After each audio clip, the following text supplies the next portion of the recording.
Okay, I've been using this projector now for 6 days, and I thought I would start off by showing you the menu system and how the menu system works. I'd like to start by saying there's no setup process when you plug it in. When you plug it in, you turn it on, you immediately go straight to your picture. You can focus the lens, but I found that it does a terrific job of doing it automatically. So let's go ahead and go to picture. As you can see at the bottom, it's got signal, it says 1080 60p. That will change to 24p when you put in Blu-rays. If we enter this, it's got picture mode.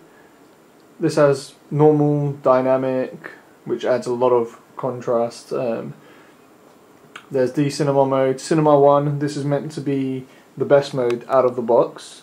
However, I found it kills the colours just a little bit too much for my liking. So let's go ahead and change it back to normal. There's also a cinema 2 mode as well. Okay. So if we go back to the menu, zoom back in there.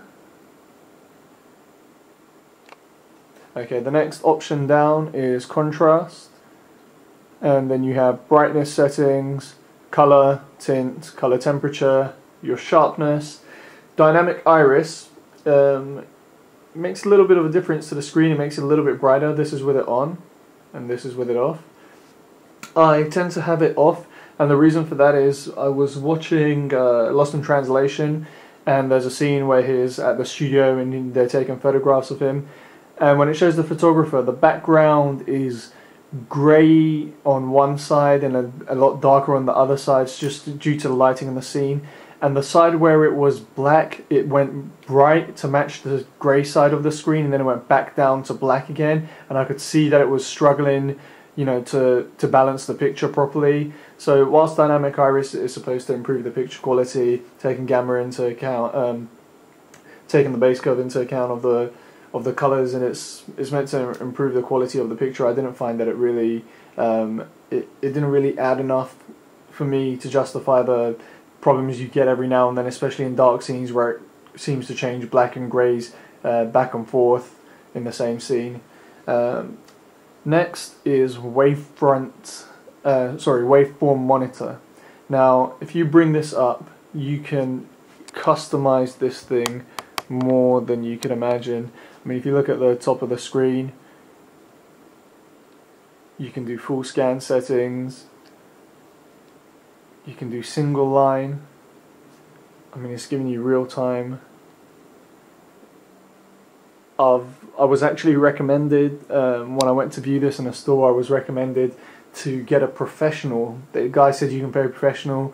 It costs around £100, and a professional will come in and they will go ahead and they will set this up for you. Each projector is going to be slightly different, but the amount of tweaking you can do with this thing, it's unbelievable. So if you're setting up a whole home cinema room, I would recommend that you possibly take that into consideration if you can afford to do it. It does have an auto adjust. There we go. Show you what happens if you click auto adjust. You can see the top and the bottom of the screen, the difference. The auto adjust, it does a pretty good job as well. Even if you leave it as the standard how it came, it's perfectly fine. So let's carry on going through these menus. Next is split adjust. This is a very, very good feature. So let's say we want to adjust some of the picture settings. We can select an area of the screen. So let's go ahead and select here. And as you can see, it's duplicated that. So I can now go ahead and make changes to the colors or to whatever it is I want to do. And on the right side of the screen, you will have what it's currently like with the changes that I'm applying, and on the left side of the screen you have what it was like before the changes. This is brilliant. I mean, I find a lot of the times on my Samsung TV when I'm trying to change the settings, I'm constantly having to think back, you know, was it better like this, or is it better with what I'm doing now? This way you have them both on the screen at the same time, so that's a fantastic feature, and I really wish more TV manufacturers involved included that as well. So let's go back to the settings. Other than that, you have advanced setup, which is gamma adjustment, contrast, red, green and blue, brightness, You can do them by color, noise reduction, MPEG noise reduction. You have color management, frame creation, detail clarity. So again, there's just so much you can customize with this thing that if you're heavily into your AV and you want to set up a good home cinema, it might be worth you perhaps paying a professional to get some of this done for you. But again, it's not that major. The picture quality is absolutely breathtaking without the need for any of that. Okay, so next we have language, 3D setup. For 3D setting, you have the safety precaution, which actually just tells you if your eyes are bothering you, you know, if you have dizziness or nausea, don't watch it. You have screen size. Now, I was pretty surprised with this. According to the manual, the screen size is about, the maximum screen size in 3D is about 30% less than the maximum screen size you get out of a 2D image. And the distance the projector needs away, the distance that the projector needs to be away from the screen in order to get, say, a 120-inch image. If you then go to 3D, the image is going to be smaller, so if you want that same size image, you then have to pull the projector further away from the screen. Again, something that surprised me a bit. Other than that, you have, on the settings on here, you have 2D to 3D. I don't know if anyone's tried it on their TVs. It's a pretty pointless thing because, you know, the images don't really look all that great. You can do it if you want, but it's not the best thing in the world. Other settings are 3D picture balance. You can do left and right eye swap. You've got 3D input format, screen size, 3D eyewear, brightness, which is pretty good because I found when I was watching a 3D movie with the glasses, as with my Samsung TV, the colours were a little bit dull, but you can brighten it up a little bit.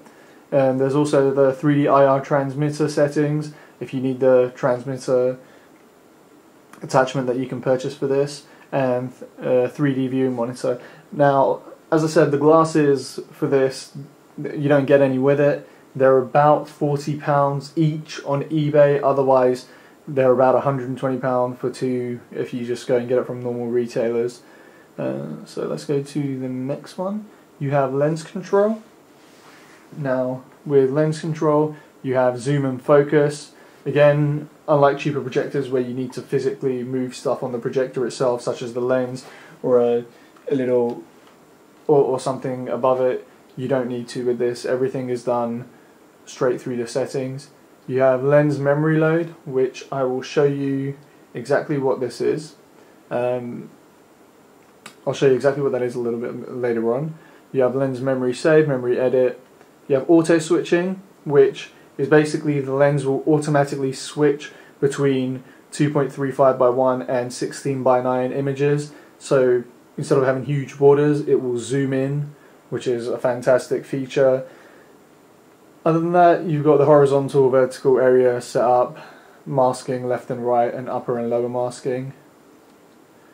And the final option gives you the basics: on-screen display, background color, startup logo, auto search, automatically search for the video signal, HDMI signal, frame response, projector method where you've got it, you know, on the ceiling, on the floor, if you're projecting it from behind the screen. There's trigger settings for the glasses again, sleep timer that you can have, high altitude mode. It's clearly going to be for people who live at high altitude. I'm not sure how that makes too much of a difference. There's lamp power. This is a major thing for me. Lamp life on this is 4,000 hours on full power and 5,000 hours on eco mode. Usually I find with other projectors eco mode gets you a lot more, but I think the reason for this is normal and this is eco mode. I don't know if you can see any different. If you look on the right side of the screen, you may be able to see the colors change. That's normal, that's eco. Now this is got the best eco performance of a projector that I've seen, because there really is not that much of a difference. If your room is pitch black, I'd keep it on eco, because when you have it on eco mode, the projector is also whisper quiet. You can't hear it at all. But when you have it on normal mode, It sounds about the same as an Xbox 360 Slim fan would. You have function button, which allows you to assign buttons to the function key on the remote control, which is on the bottom right hand corner. And you have the Viera Link settings if you've got other Panasonic devices. Again, as I said earlier, I found that my PlayStation 3 works perfectly fine with the remote of the projector. You have test patterns that you can bring up, so you can go ahead and adjust the projector. So there's quite a few test patterns. And if we go back, there's only one or two more things we can show you. There's lamp running time, I've just reset mine. And there's other function as well, which lets you freeze the image, Viera Link, blank. I'm not 100% sure what that is. When I click on it, it just makes everything go blank. I'm sure it has a purpose. Okay, now if we go into the positioning menu, you'll be able to see that it has height positioning, vertical positioning, the aspect ratio, which is your standard. Let me just go ahead and zoom back out. The aspect ratio, which is, this is a horizontal fit, vertical fit, zoom, 4:3 and 16:9. You can keystone and overscan as well. Okay, so now I will go ahead and show you what that lens memory function was. Now, the lens memory function, the first time you use it, you do need to set it up. You do need to go into the settings and you need to set it up to your specific screen. So if we just go ahead and find that again, it's under lens control. Okay, so now that I've set this projector up the way that I have, I can go to zoom and focus and I can zoom it in. This is the 16:9 image, so this is, you know, the standard background menu for the PlayStation 3 is 16:9. So I can go ahead and I can go to zoom focus, and I can go ahead and focus it in on whatever position I want it to be on my wall there, and then I can go to lens memory save and I can save it and I can call it 16:9. I go through the same process again when I put in a 2.35:1 movie, so you know, that super widescreen that you get at cinemas. I can, or if you have a 16:9 TV, a normal widescreen TV, you get the borders at the top and bottom. I go ahead and I do the exact same process. I zoom in or out as far as I want with the image, and then I go ahead and save. So say this is 16:9, say this is normally 16:9, I get the borders, so I want to zoom it in, so I can go ahead and do that and then go to memory save again and save it as 2.35:1. I can save the first one as 16:9, and what will happen is I will go ahead and put in a 16:9 movie, and you will see that it should process the image automatically. It should detect the video format that's coming in, and it should change the resolution automatically. So this is the screen that I've set up at the moment. It's 16:9. PlayStation menu is also 16:9 standard widescreen format. Now the Twilight movie is encoded in 2.35:1 screen format. So I'm sure if you've watched any Blu-rays or DVDs on your TV, you've got the borders in the top and bottom. That's what I refer to when I say 2.35:1. So let me go ahead and play this, and you will see the projector will automatically detect the screen ratio of the Blu-ray that I've inserted.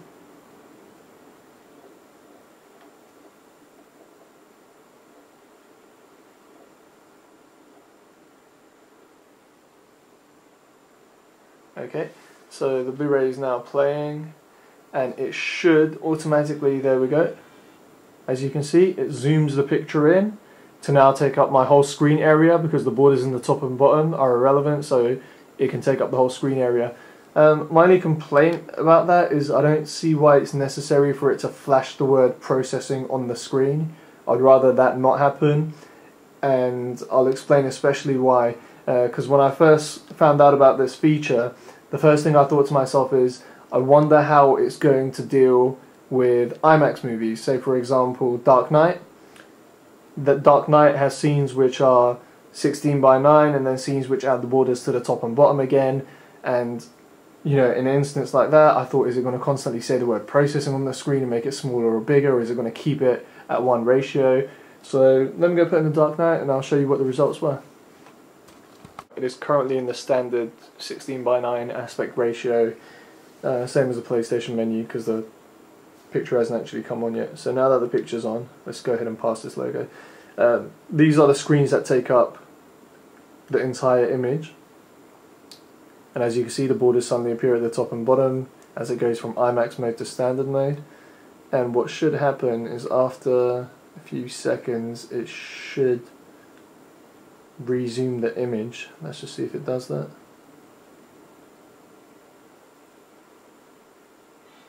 There we go. Okay, so the image gets zoomed in. Now if we go to another scene where it's going to take up the whole picture again, where it's going to go back into IMAX mode. There we go.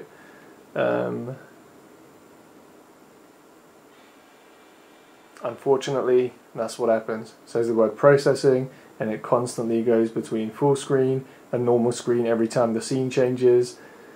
Again, you know, I could probably live with it if all it done was change aspect ratio mid-film, if it zoomed in mid-film, but just the fact that it says the word processing is pretty annoying. And for that reason, there we go. As you can see, it's doing it again. This is a good reason to go ahead and turn this feature off before you watch any IMAX movies. Luckily, you can. Now for the important part. I'm going to talk about the quality of the actual picture. I've seen what Sony have to offer with their latest HW series. I've seen what Epson have to offer with their projectors, and I've just seen Ace's latest projector as well. And I have to say, for me, this is hands down. If I had a choice between any of them, I would hands down choose this projector. The picture quality is absolutely fantastic. Colors are vibrant and rich. The blacks are dark and they're perfect. For me, everything about this projector when it comes to picture quality is just fantastic and spot on. And as I said previously as well, you can customize so much when it comes to picture settings that you can really get this thing to look absolutely amazing. I haven't had mine set up by a professional, which I was recommended to do, but even just the standard settings on this are absolutely brilliant. And if you're after a rich, vibrant picture, which at the same time, if you're not watching animation, you know, if you put in a documentary, I mean, BBC documentaries like Life look absolutely fantastic on this thing. Skin tones are brilliant. You can customize this so much, as I've already said several times, but it's a really good selling point for this projector as well. I would recommend this hands down for picture quality. It is some of the best picture quality I've seen on a projector full stop, let alone for one that's £2,500. It's absolutely fantastic picture quality, and I really can't say enough good things about it. So join me in the next part of the review, where I'll be doing my conclusion and showing you what this projector looks like if you wanted to use it in daytime, and also be discussing if perhaps you wanted to look for a projector to replace your TV, what my views and recommendations are on that.